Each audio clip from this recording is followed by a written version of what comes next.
After fake news, let's talk about something else in the Pakistani terror playbook, or should we say the Hamas playbook, complete with tunnels and terrorists hiding behind civilians.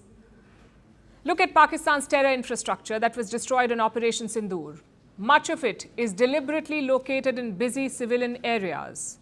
With academies that openly radicalize people on religious lines, they recruit, train, and arm terrorists.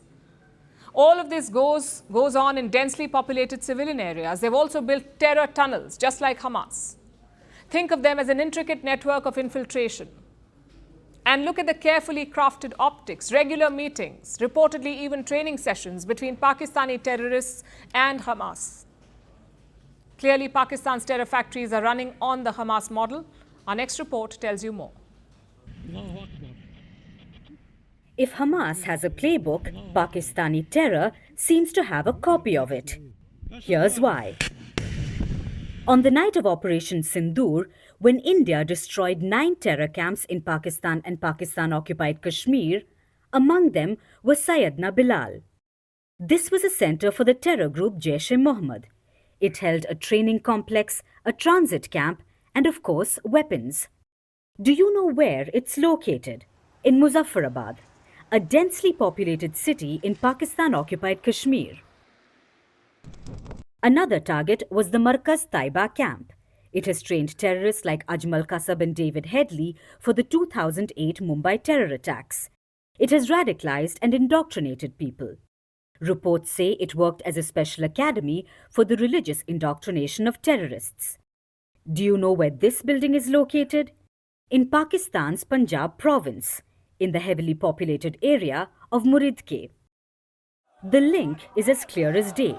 Pakistan's terror infrastructure, which recruits, trains and arms terrorists, radicalizes people on religious lines, is deliberately and systematically placed in busy civilian areas, much like Hamas, which has been repeatedly accused of using civilians as human shields and systematically abusing schools, hospitals and mosques.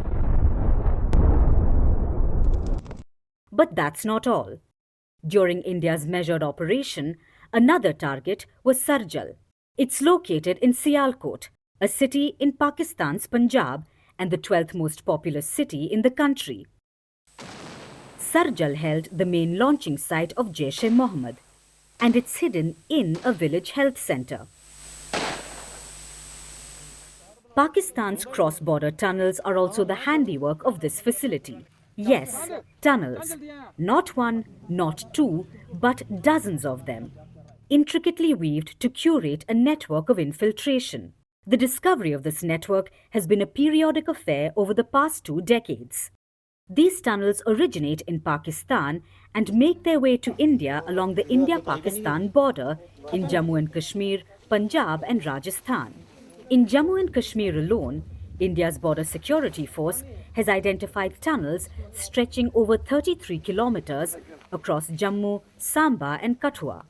They are 4 feet wide and 10 feet deep. But why tunnels? To fuel cross-border terrorism in India. Again, much like Hamas, which has used tunnels to attack Israel. For years now, India has successfully worked to detect and dismantle these tunnels, from digging trenches along the border to deploying drone-mounted ground-penetrating radars. But apart from using tunnels, religion and civilians for cover, linkages between Pakistani terror and Hamas go deep. Look at the Pahalgam massacre that started it all when terrorists ambushed civilians. It was much like the October 7th Hamas attack, with the brutal killing of civilians, the use of military-grade weapons, all in a pre-planned operation. Or look at the optics. In February, a meeting was held in Rawalkot, in Pakistan-occupied Kashmir. It was like a terror conference, with cadres from Jaish-e-Mohammed, Lashkar-e-Taiba and Hamas. As per reports, Hamas regularly visited Bahawalpur as well. This is a city in Pakistan's Punjab and Jaish-e-Mohammed's headquarters. Reportedly, another center in Narowal has been used for learning tactics from Hamas. Both these centers were among the 9 that were hit by Operation Sindoor. So clearly, Pakistan can fuel terror and then double down by learning lessons from others. But it's still no match when it meets the might of the Indian forces.